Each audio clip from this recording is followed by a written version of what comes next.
নমস্কাৰ বন্ধু বান্ধৱীসকল, আমাৰ ৰাশিফল চেনেলটোলৈ আপোনালোকক স্বাগতম জনাইছোঁ। 7 ছেপ্টেম্বৰ আৰু ভাদ মাহৰ 21 তাৰিখ শনিবাৰে গণেশ চতুৰ্থী। এই দিনা গণেশ পূজা আমি সকলোৱে পালন কৰোঁ।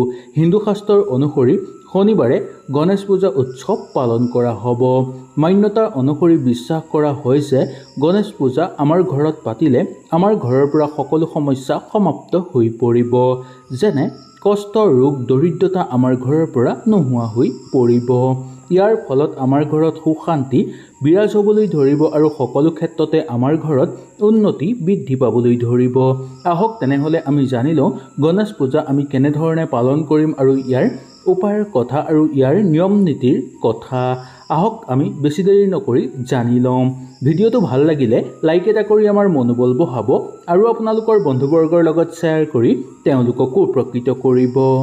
শাস্ত্ৰৰ অনুসৰি 7 ছেপ্টেম্বৰ শনিবাৰৰ দিনা ভগৱান গণেশদেৱৰ উৎসৱ পালন কৰা হ'ব।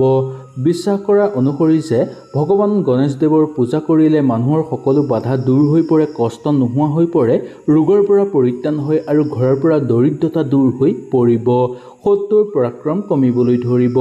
ইয়াৰ ফলত গণেশদেৱ আহি আমাৰ ঘৰত বাস কৰিব, যাৰ ফলত আমাৰ ঘৰৰ পৰিৱেশ পবিত্ৰ হৈ পৰিব। আমাৰ চাৰিওফালে সুখ শান্তি বিৰাজ হ'বলৈ ধৰিব আৰু কোনো বেয়া শক্তিয়ে আমাক ক্ষতি কৰিব নোৱাৰিব। ঘৰত যদি আপোনালোকৰ বাস্তুদোষ হৈ আছে সেই সকলোবোৰ সমস্যা দূৰ হৈ পৰিব আপোনালোকৰ। আহক আমি জানি লওঁ।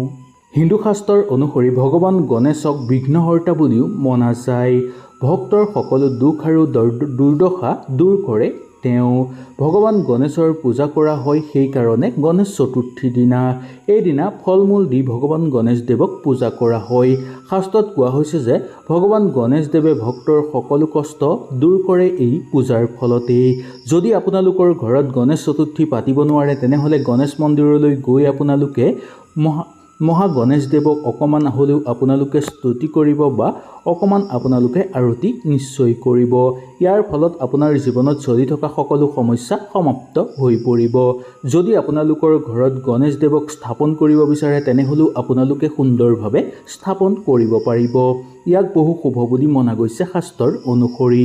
এই গণেশ চতুৰ্থীৰ দিনা ভক্তসকলে ৰাতিপুৱা হোৱাৰ পৰা সোনকালে উঠি নিশ্চয় গা ধুব আৰু ভগৱান গণেশদেৱক ধ্যান কৰিব আৰু উপবাসে থাকিব বা ব্ৰত নিশ্চয় পালন কৰিব আৰু একদম পৰিষ্কাৰ পৰিচ্ছন্নতা হৈ পূব বা উত্তৰ দিশৰ ফালে মুখ কৰি উপাসনা কৰিব পাৰে বা আপোনালোকে ধ্যান কৰিব পাৰে।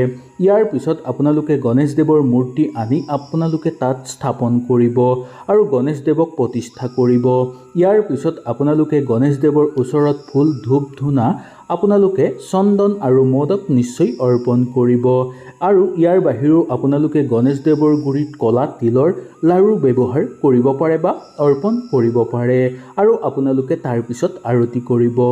আৰতি কৰাৰ সময়ত আপোনালোকে এটা মন্ত্ৰ নিশ্চয় উচ্চাৰণ কৰিব। এই মন্ত্ৰটো যদি আপোনালোকে উচ্চাৰণ কৰে তেনেহ'লে গণেশদেৱ সাক্ষাৎ আহি আপোনালোকৰ ঘৰত আহি বাস কৰিব, যাৰ ফলত আপোনালোকৰ সকলো সমস্যা দূৰ হৈ পৰিব। জীৱনত চলি থকা সমস্যা দূৰ হ'ব। আপোনালোকৰ ঘৰত যদি বেমাৰ আজাৰ হৈ আছে সেই সকলোবোৰ সমাপ্ত হৈ পৰিব।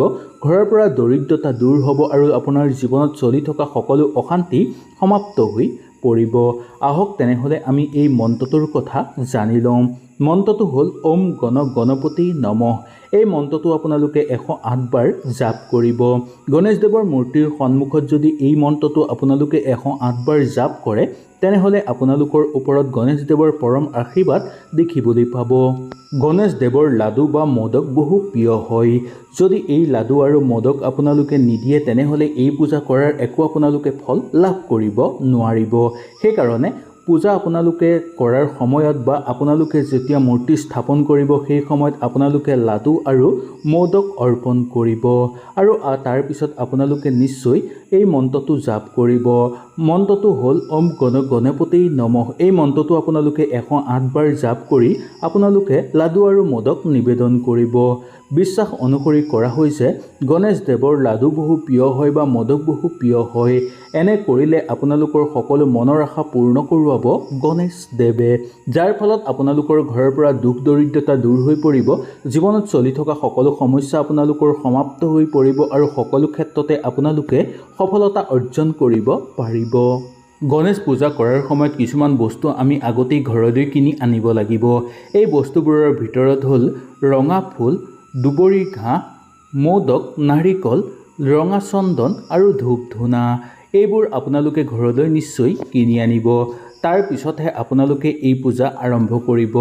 পূজা আৰম্ভ কৰাৰ আগতেই গণেশদেৱক ফুলৰ মালা নিবেদন কৰিব।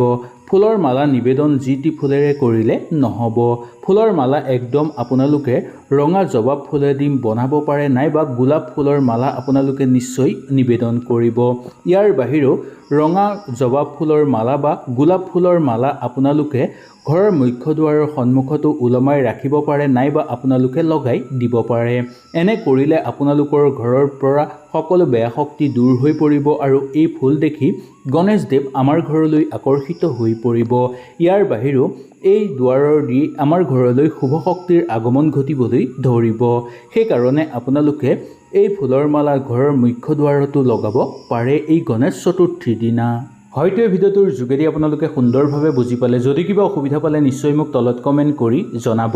তেনেহ'লে আজিলৈ আপোনালোকৰ ওচৰৰ পৰা বিদায় লৈছোঁ। নমস্কাৰ।